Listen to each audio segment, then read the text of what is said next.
Labas vakaras visiems. Pradedame mūsų seminarą. Aš esu Andrius Atas, psichologas. Šitas seminaras, jis yra sudarytas ne tik iš 3 susitikimų, bet yra iš 3 dalių pagal turinį. Tai pirmoji dalis, kaip jūs galite matyti, yra normali paauglystė, kitos dalys yra problemiška paauglystė ir trečioji dalis yra problemiškas paauglys. Žodis normaliai yra parašyta kabutėse, tai čia reikštų maždaug tokią mintį, kad paauglystė tai normali, bet galbūt mums kaip tėvams kelia problemas, argi čia normalu ir panašiai. Tai šitą dalyką mes iš pradžių ir aiškinsimės. Norisi dar pasakyti, kad, reiškia, ko čia galime tikėtis. Tai šitas seminariukų ciklas atsirado iš tokio noro pasidalinti tais požiūriais, kurie, pavadinkime, padeda tėvams gyventi su paaugliais ir iš noro pasidalinti, sakykime, būdais, kurie veikia tam tikrose situacijose. Ar tos situacijos būtų normalios, kaip normalios paauglystės dalis, ar tai būtų iš tikrųjų sudėtingos, sunkios ir kankinančios situacijos. Taigi dabar, kaip sakėm, pirma dalis normali paauglystė. Reiškia, kokia čia yra idėja? Idėja yra tokia, kad su paauglystė atsitinka taip, kad net kai jinai yra tokia, kokia natūraliai turėtų būti, kai paauglys iš tikrųjų elgiasi paaugliškai, normaliai paaugliškai, tai tas normaliai paaugliškai tėvams gali neatrodyti normaliai, gali atrodyti problemiškai. Tai bandykime, reiškia, atskirti pelus nuo grūdų ir bandykime šitoje dalyje išsigryninti, reiškia, kas čia vis dėlto taip ir turi būti, nors mums gali ir nepatikti. Ir jau į ką reikia atkreipti dėmesį ir dėl ko turėtume, pavyzdžiui, suklusti. Tai kalbėjimą apie tai, kas yra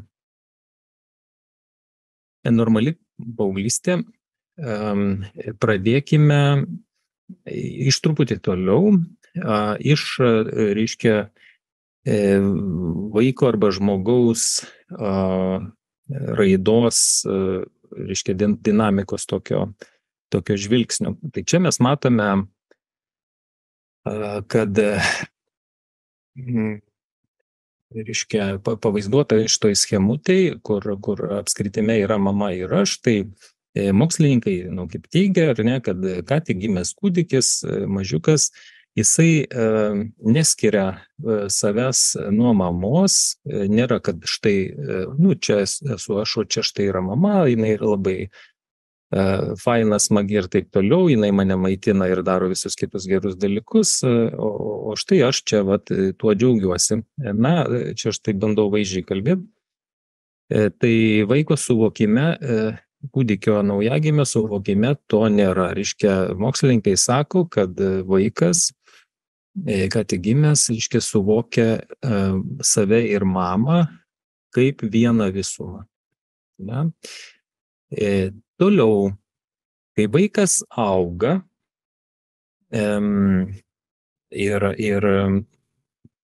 tą, reiškia, prieiname garsiąją 3 metų krizę, iš tiesų norisi iš karto pasakyti, kad dėl trumpumo pasakymo kartais gali atrodyti, kad mes sakom kažkokius dalykus kategoriškai, pavyzdžiui, ypač kai eina kalba apie skaičius, apie metus, apie amžių, tai susitarkim, kad mes nieko neabsoliutinam, kad tai yra apie 3 metus, nes būna 3 metų, būna šiek tiek anksčiau ir būna vėliau.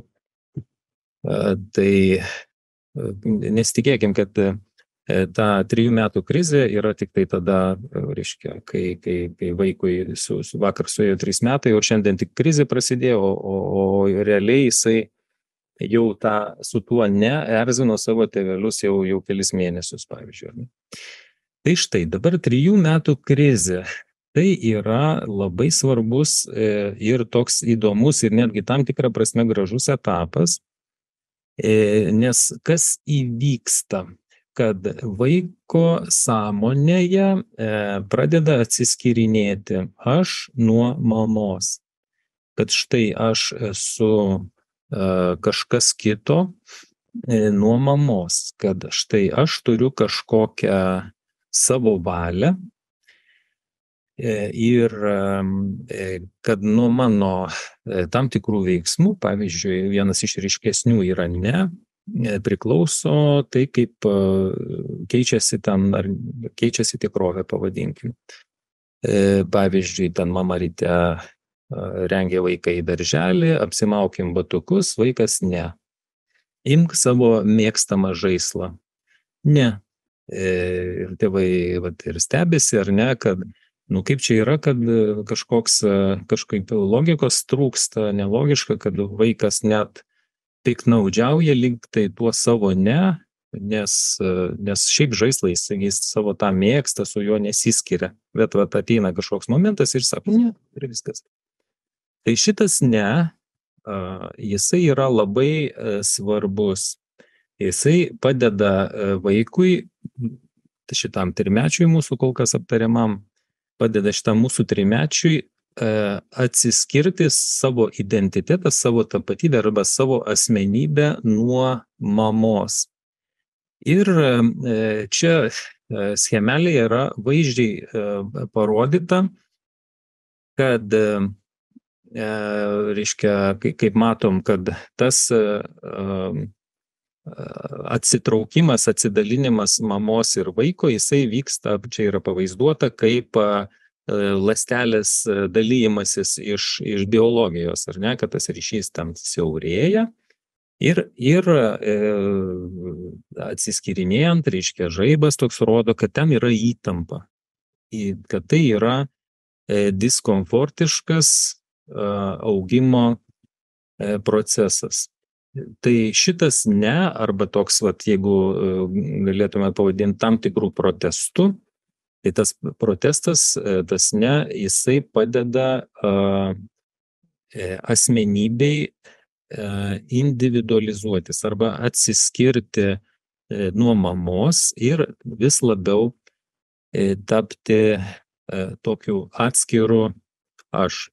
Tai jeigu kalbėti apie 3 metų krizę, irgi rekomendacija būtų, kaip ir dažnai ugdyme matyti, kad reikėtų tų visų etapų stengtis neužaštrinti, leisti vaikui būti su tuo ne ir parodyti, nevaryti vaikui streso tada, kai jisai turi milžinišką poreikį, šitas, pavyzdžiui, mažiukas, pajausti savo galią. Ar ne, ten irgi psichologai sako, kad reiškia, tokiam ir mažam vaikui, ir tai irgi su paauglystė irgi siejasi, mažam vaikui irgi yra labai svarbu šitam amžiui pajausti, kad aš galiu, nes jausmas, giluminis toks jausmas atsineštas iš šitos ankstyvos vaikystės, jisai yra svarbus bendrai nuostatai mūsų gyvenimo atžvilgiu, kad aš galiu. Kilo problemos, kilo dideli sunkumai ir krizės, taip prispaudė, painkščiam kažkiek, paverkiam į pagalvę arba draugui ant peties ir nusiraminę pasakom, bet aš galiu. Aš galiu. Tai štai, toliau. Dar svarbus momentėlis yra tas, kad, kaip matome, tas dalinimasis aš nuo mamos, jisai vis dėlto vyksta tokiam bendram juodam apskritime. Tai reiškia, čia norime to pasakyti, kad vaikas neįsivaizduoja vis dėlto savęs be santykio su mama, be mamos. Tas irgi ypač gražiai matosi Pradinuko savęs suvokime. Pradinukai, tai čia tas pradinis mokyklinis amžius beveik tiksliai atitinka, reiškia, 7, 12 metų. Gali būti irgi neabsoliutinant skaičių, kaip jau susitariau. Tai dabar pradinukas kaip suvokia save, reiškia, mes matome, kad yra ir tėtis, ir mama, ir esu aš atskiruose apskritimuose. Tačiau ir pradinukas supranta, kad taip yra tėtis, mama, jie yra atskiri žmonės, čia viskas gerai, aš esu atskiras, aš ten lankau ten tokį būrelį, moku šitokį dalyką, turiu ten kažkokį štai tokį savo mėgiamą žaislą ir taip toliau, esu atskiras žmogus. Tačiau pradinukas, man norisi panaudoti šitą žodį, pradinukas neįsivaizduoja savo gyvenimo be šeimos. Pradinukas neįsivaizduoja savo gyvenimo be tėvų. Kaip tas atrodo praktiškai, kad, pavyzdžiui, jeigu taip pasikalbant su tais pradinukais, jisai gali pasakyti, kad, pavyzdžiui, jeigu neturėčiau tėvų, man atrodo, išprotėčiau, pavyzdžiui, kaip yra pasakęs viena mergaitė. Ir panašiai. Vadinasi, tas toks, kad aš esu atskiras žmogus, bet esu šeimos dalis, jis yra būtinas tam reikiamam, tinkamam saugumo jausmui vaikui augant. Toliau, kaip matom, per vidurį tarp šitų dviejų didelių apskritimų yra paauglystė, mes ją kol kas pasiliekam kitai skaidrį. Ir paauglystė, kaip jau užuomina, yra trimečio toj schemai, kur žiūrėjome. Tai paauglystė yra tas laikotarpis, kai žmogus turi pereiti iš pradinuko savęs suvokimo į jaunuolio savęs suvokimą. Kaip matom, jaunuolio savęs suvokimas yra, kad aš esu atskiras nuo tėvų šeimos, o tėtis su mama, jie savo ten sėdi savo reikaluose, savo barčiuose tenai, ar ne, jie turi kažkokius gal gerus, gal kartais keistus reikalus, ten į tą sodybą važinėja ten savo, ar ten dar kažkur į sodą, ar dar pas giminės ten nenustoja į tą kaimą važinėti. Bet čia jų reikalas, o aš gyvenu savo gyvenimą. Tai ir šita jaunuolio savęs suvokimo schema yra visų mūsų, turbūt taip reikėtų sakyti, visų mūsų siekinys, kad mūsų vaikas kažkada arba, kuo greičiau, sakykime, ten nuo 18 jau pereitų nuo 18 ir aišku, kai ypač, sakykime, didesniųjų miestų vaikai, jaunuoliai ten truputį turi tokios specifikos dėl to, kad jeigu baigia mokyklą ir studijuoja tam pačiam mieste, pavyzdžiui, ten Vilniuje, Kaune ar Klaipėdoje, tai ta autonomija tokia, jinai užsitęsia laike, nes nėra racionalu būtinai išeiti kažkur nuomotis, kol tu studijuoji ir reiškia tas buvimas ir tam tikra ir emocinė priklausomybė didesnė nuo tėvų, jinai išlieka, ir atrodo, kiek šnekam su tėvais, tai nelabai ten kažką gal ir reikia daryti ir nelabai ten kažką ir padarysi. Tiesiog yra toks gyvenimas ir kai sakykime, tas vaikas jaunuolis jau susiranda dažniausiai antrą pusę, tada jau jiems norisi privatumo, jie ten išeina, išsinuomoja.